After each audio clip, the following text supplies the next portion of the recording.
You can't take a single step in your own home without four paws right behind you. You stand up, they stand up. You walk to the kitchen, they follow. Every single time. Even at 6 in the morning. Even for 11 seconds. Even just to check the mail. Most people assume it's clinginess, or anxiety, or that they've made their dog too dependent. But behavioral science calls what your dog is doing something completely different, and it has a name. What's happening every time they shadow you is one of the most researched bonding behaviors between two species. And most owners have spent years completely misreading it, which means they've been missing something extraordinary.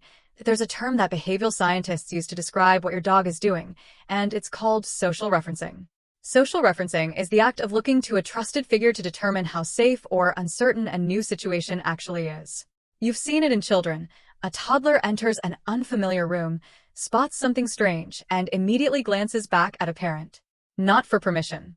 Not for help. Just for a signal. Is this safe? Should I be worried? What does your face say? Dogs do the exact same thing. Researchers have documented it in controlled experiments, and the results were consistent across almost every breed tested. In one widely cited study, dogs were placed in a room with a novel object, something unfamiliar enough to trigger a natural pause. Before approaching, nearly every dog turned and looked directly at their owner first. Not at the object, at the person. When owners responded with calm, open body language, dogs moved forward confidently and explored without any visible hesitation or stress. When owners showed even subtle discomfort, dogs backed away, sometimes without ever returning to look at the object at all. Your dog wasn't checking on the thing in the corner. Your dog was checking on you. Because you are the data. The researchers who first documented this compared the behavior directly to what they had already observed in human infants in controlled lab settings. The parallels were so consistent that the lead author described dogs as occupying a unique developmental niche, unlike any other species on Earth. What this means in practice is striking. Your dog is not processing the world independently. They are processing it through you. Every unfamiliar sound, every stranger at the door, every new environment, their first instinct is to check your reaction before forming their own. Your emotional state doesn't just influence your dog. It actively shapes how they interpret what is happening around them in real time. This is what's happening every morning when you stand up from the couch and four paws immediately hit the floor right behind you. Every time your dog glances up at you before walking through an unfamiliar doorway, that is not hesitation. That is a question. And you, whether you realize it or not, are the only one in the world they trust enough to answer it. Your dog follows you because every space becomes safer, more navigable, less uncertain, simply because you are present in it with them. This is why they wait outside the bathroom door, even when nothing remotely interesting is happening on the other side. Why they appear in the kitchen at midnight with no expectation of food and absolutely no clear agenda. Why they track your movement across the room without getting up, just updating their internal map, keeping you within range. They are not following you because they have anxiety. They are following you because you are their most consistent signal in the world. Not just a signal of food or walks, a signal of safety, of what kind of moment this is going to be. Your dog isn't saying they can't function without you. They're saying the world makes more sense when you're in it. And that distinction between a dog that needs you and a dog that chooses you changes everything about how you read their behavior. But social referencing didn't appear in dogs by accident. To understand why it runs this deep, you have to go back about 15,000 years. That's the conservative scientific estimate for when dogs and humans first began their shared social history, long enough to reshape a species at the genetic level. Wolves and humans coexisted for far longer than that. But wolves never developed what dogs have. The difference isn't training or domestication in the traditional sense. It's attachment. The kind that forms between an infant and a caregiver. The kind scientists once believed was biologically unique to humans. In the 1960s, developmental psychologist Mary Ainsworth created what she called the strange situation test, a protocol for studying how infants respond to separation from a parent. An infant is placed in an unfamiliar room with a stranger present. The parent leaves, then returns.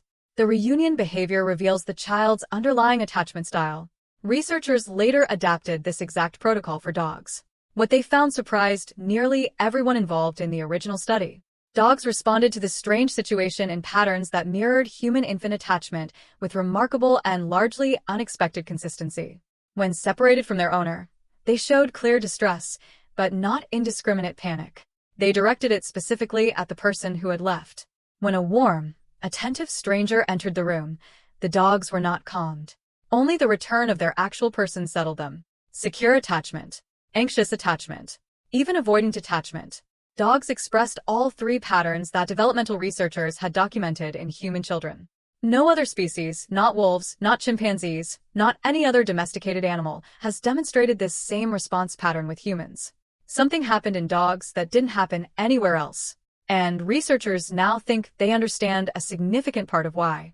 In 2010, a team at Princeton University identified a set of genetic variants in domestic dogs linked to hypersociability, an unusually strong drive towards social connection. These same variants, in a slightly different form, are associated with Williams syndrome in humans, a condition defined by an intense, indiscriminate urge to bond with others.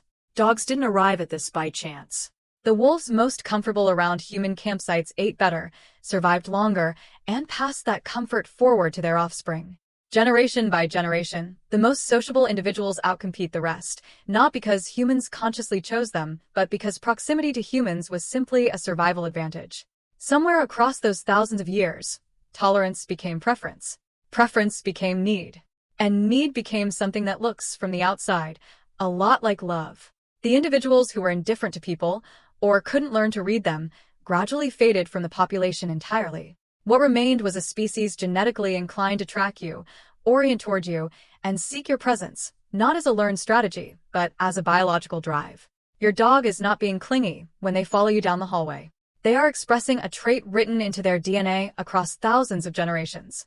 The dog trailing you to the kitchen, waiting by the front door, settling near your feet, these behaviors were not trained into them.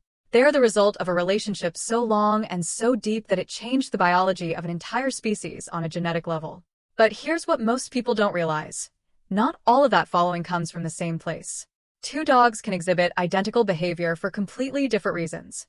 One is a dog operating from security. The other is a dog operating from fear. And the difference between them is something every owner needs to know. Here's where the nuance matters. Not all following behavior is the same, and confusing the two types can mean missing something important. The first type is what we've been talking about: healthy shadowing, rooted in social referencing and a secure attachment bond with their person. These dogs follow you because you are their orientation point. They are relaxed when you're in the room. They settle, they rest, they exist without needing constant physical contact. They wait outside the bathroom door, but they're not pacing. They track your movement, but there's a baseline calm underneath all of it. The second type looks similar on the surface, but it feels different and behaves very differently the moment you actually try to leave. This is separation anxiety. Not just a dog that misses you, but a dog whose nervous system cannot regulate itself in your absence. The distinction matters because one is a sign of a healthy bond. The other is a sign that your dog is quietly suffering every time you walk out the door. Healthy shadowing looks like this. Your dog follows you through the house, settles near you, and when you leave, adjusts. They might watch the door. They might sigh. But within a short time, they rest. They eat. They manage. They're okay. Separation anxiety looks like this. Escalation before you even leave. Your dog reads your cues, the keys, the shoes, the jacket, and begins panting before you've touched the door handle.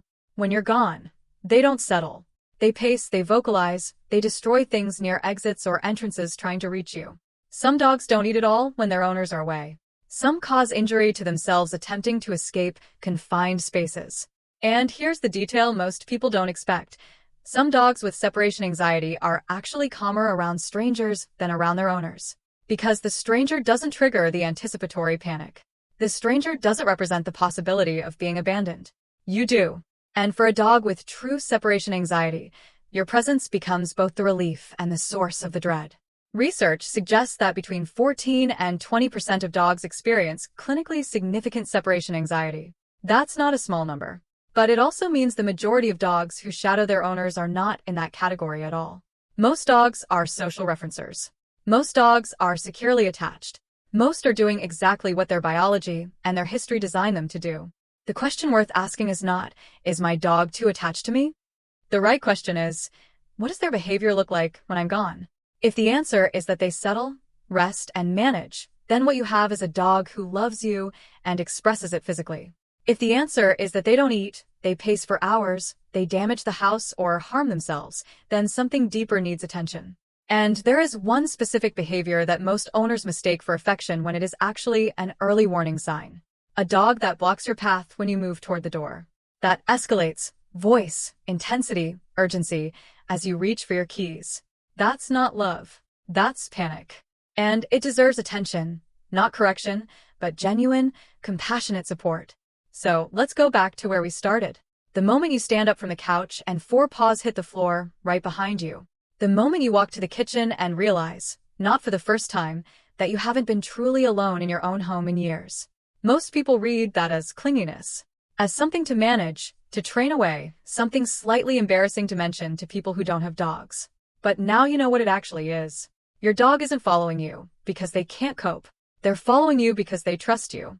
Because 15,000 years of evolution produced an animal that looks to you before it looks at the world. Because somewhere in the genetic architecture of the dog behind you right now, there are traits selected over millennia, specifically for the capacity to bond with a human. Not with people in general. Not with whoever provides food. With you. The specific person in the specific home they have mapped and memorized. The researchers who study canine social cognition use a phrase worth holding on to. They call owners a secure base. Not a cage. Not a dependency. A base. A place a dog returns to in order to explore further, a reference point that makes the whole world more navigable. Your dog follows you into the kitchen because you're the base. They wait at the bathroom door because leaving the base, even briefly, feels unnecessary when they can simply wait. They track you across the room because knowing where the base is, that's not anxiety. That's intelligence. Think about what happens in the strange situation reunion. A securely attached dog, brought back to their person after separation, doesn't just get excited. They check in. They settle. And then only then they go back to exploring. That sequence is everything. Check in. Settle. Explore. That's the entire relationship, compressed into 30 seconds of behavior in a lab. Your dog follows you because you are the check-in. The place where things get confirmed, recalibrated, made okay again. That is not a burden. That is the deepest function of any relationship, to be the place another living thing returns to when the world feels uncertain. There's a difference between a dog that cannot function without you and a dog that chooses to be near you whenever the option is available. One is anxiety. The other is love expressed in the only language available to them, proximity, presence, and a 4-pawed shadow at your heels.